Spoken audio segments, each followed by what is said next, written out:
and welcome back to my channel. My name is Kathleen and today's video is going to be a book discussion on the True Blue trilogy by Joyce Scarbrough. So I received these 3 books as part of a vlog tour in exchange for an honest review. I am one of 7 booktubers who are doing reviews on these 3 books. If you would like to check out any of the other booktubers, I'll leave their channels down below for you to check them out. This review will start off with a spoiler-free part, which I will talk about my feelings about each individual book and then as a whole, as a trilogy, and then I will be moving on to a spoilery part because there is something I want to discuss with you guys regarding these books that is a major spoiler. Once I get to that spoiler part, I will let you guys know so that if you don't want to be spoiled for these books, you can just click out. I will be starting off first with a spoiler-free review of these 3 books.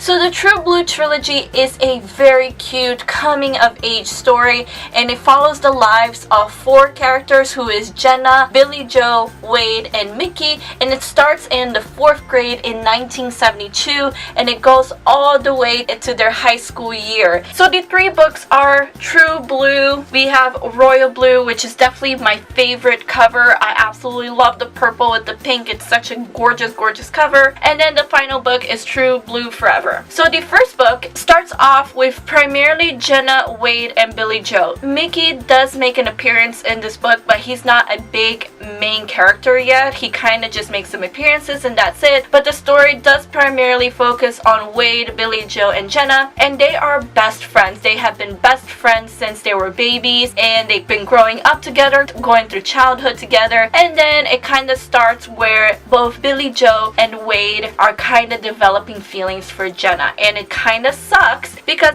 Billy Joe and Wade are best friends also to each other in addition to being best friends with Jenna, and so they kind of are afraid that if they admit their feelings that it's gonna ruin their friendship. It's a very cute story. I definitely enjoyed this book. One of my criticisms about this book is first off the writing style. The writing style I feel was very simplistic in the first book. The writing style definitely improved final 2 books. The final 2 books really grabbed my attention. It made it interesting. The second book, Royal Blue, I kind of read it in one sitting. It was just that interesting, even though it's actually my least favorite book in the trilogy, but we'll get to that. So I did feel like the writing style was a little simplistic. The other criticism that I do have for this first book is that these are 10-year-olds and later 11-year-olds and even 12 in the story, and they're talking about love as if they're grown-ups. And this is something that I wrote on my Goodreads review because both boys are in love with Jenna, and it feels like it's a little too strong for a 10-year-old. That is just my criticism. 10-year-olds, of course, they have feelings. They're discovering the other gender. They're,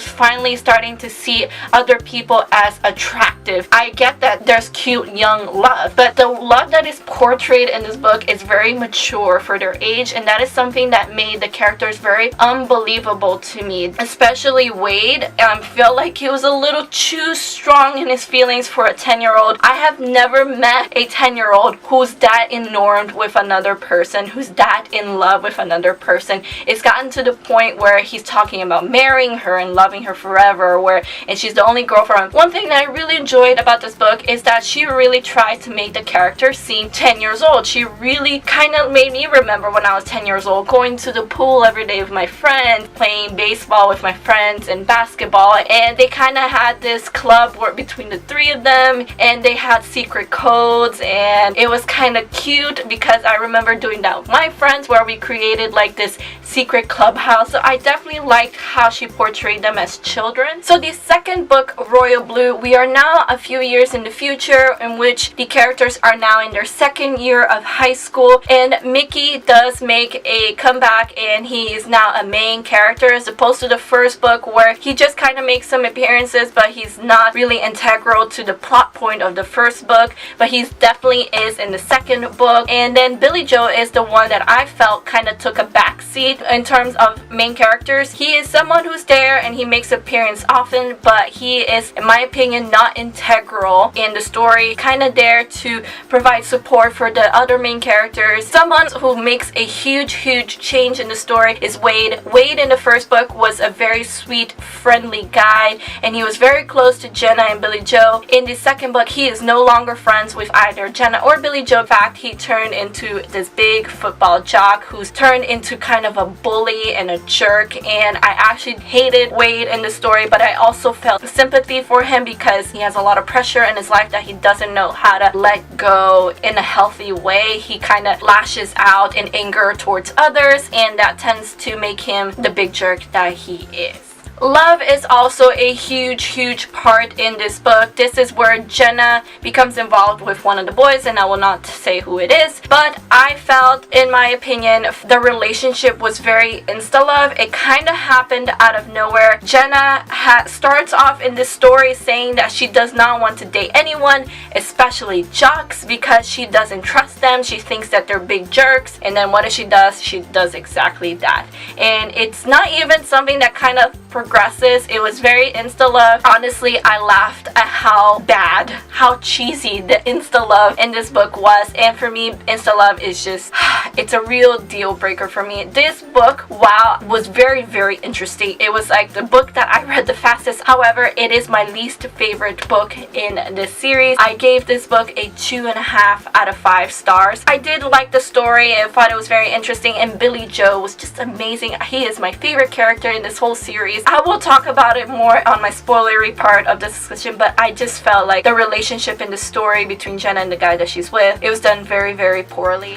And then finally, True Blue Forever. This is the third and final book. This was my favorite in the whole trilogy. I loved the story. I was so intrigued from beginning to end. So in this book, the characters are now in their final year of high school, and Jenna is still dating that boy, and they're still very much in love. Wade is still a big jerk, but he has a redeeming storyline, and Billy Joe is still the awesome, funny best friend, and a tragedy occurs, and it made me cry so much because although I felt like something like this was gonna happen, because the summary of the story does say that a tragedy was gonna happen, I was not expecting to be that, and it really made me cry, and it really upset me. Even though the story was my favorite, I still had a lot of problems with it. First off, the relationship that Jenna had, I still don't like them together. I really did not support the relationship. As I said, I will be talking about it more at the end of this video. But this book was amazing. It was just very sad, and I really cried my eyes out, and I did give this book 3.5 stars out of 5. So overall, these 3 books, I would say these are 3 out of 5 star trilogy as a whole. I definitely enjoyed these books. I would definitely recommend it to people who like a good coming of age story where the entire trilogy focuses on the lives of just certain characters, and it kind of chronicles real life situations. That's something that I really enjoyed about this book, is that it really talks about some really life situations, whether from drinking and from domestic abuse and from tragedy and from peer pressure. It talks a lot about real issues that kids go through these days, and I really like that about this series. I did have some problems with it, which I will talk about next, but overall I really enjoyed this trilogy, and I'm so thankful that I got to be a part of this vlog tour and I got to read this amazing trilogy. Alright, so now for my spoilery part of my review. If you guys don't want to hear any spoilers regarding these books because you want to read it for yourself, go ahead and leave right now, because I will be talking about the problems that I had with this story in a spoilery manner. But if you like... Alright, so my biggest issue with this story is Jenna's relationship. Jenna, in the first book, we starts off Wade and Billy, and they're both in love with Jenna, and Jenna does choose Wade because she views Billy Joe as a brother, which is fine. I get that because I've been in that situation in the first book. But then towards the end of the book, Wade does something very bad, and they aren't friends anymore at the end of this book, and that's where it leads us to the second book. In the second book, they're now in sophomore year of high school, and they are no longer friends. Wade is now a jock, as I said at the beginning of this video, and he has a whole new group of friends. So in the second book, Mickey comes back. He had moved originally to Washington, and he comes back to Alabama. He and Jenna have this instant connection. Even though Jenna clearly says she's not interested in dating, she wants to focus on her studies, and she especially does not date jocks, which Mickey is. Mickey plays baseball, he plays basketball, he plays football. He is the ultimate jock. He is the all-around jock, and she feels this connection with him because he's so good looking, has these beautiful royal blue eyes, and the classic insta love. Now they start dating, which is fine. It's cute, it's cheesy, and it almost makes me gag at how sweet they are, and it makes me roll my eyes so many times. But the problem I had with this book, their relationship to me came across as almost abusive and controlling. It got to the point where Mickey was constantly telling Jenna to tell him how much she loves him and that she is his, because every time he gets a little insecure in the relationship, he's like, Jenna, tell me you're mine. Jenna, tell me you love me. Jenna, do this. Jenna, do that. And it made me like really creeped out. Wade, even though he's no longer friends with Jenna, he still bugs her because he is still in love with her. And so he bugs her, he flirts with her overwhelmingly to the point where he is such a creep to her. And Mickey sees that, and Mickey gets so possessive, he gets so jealous, and he doesn't let Jenna go anywhere near Wade, even though Jenna can handle herself. And he's like, Jenna, tell me you're mine. Jenna, tell me you love me. I'm like, okay, let's stop right there. Jenna is in love with you. Jenna is with you. She has never given Mickey any indication that she is interested in Wade, that she isn't interested in anyone but Mickey, and yet he is so insecure in their relationship that he has to demand her to tell him that she is his all the time. Their relationship, it just came across as just so abusive and controlling. Mickey would never hurt Jenna. It is not, I'm not talking about physical abuse, but he is very controlling and demanding of Jenna. He has to know where she's going. He has to know if Wade even says hi to her in the hallway. He has to know that. It is one of the reasons why I actually do not like Mickey, do not like the relationship. And in the third book, it continues on. That same abusive relationship continues on, and Jenna at one point actually breaks up with Mickey. I almost applauded her. I was like, you go girl. And then they get back together. It's the reason why I gave this book 2.5 stars and I gave this 3.5 stars, because I would have definitely loved these books more if the relationship was different.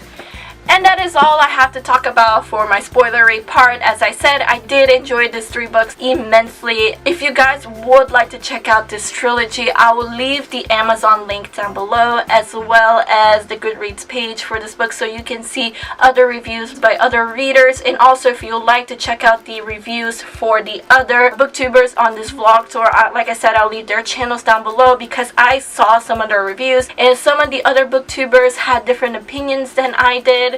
Anyway guys, thank you so much for watching. I really hope you enjoyed this video. Please give it a like if you did, and subscribe to my channel if you're not already.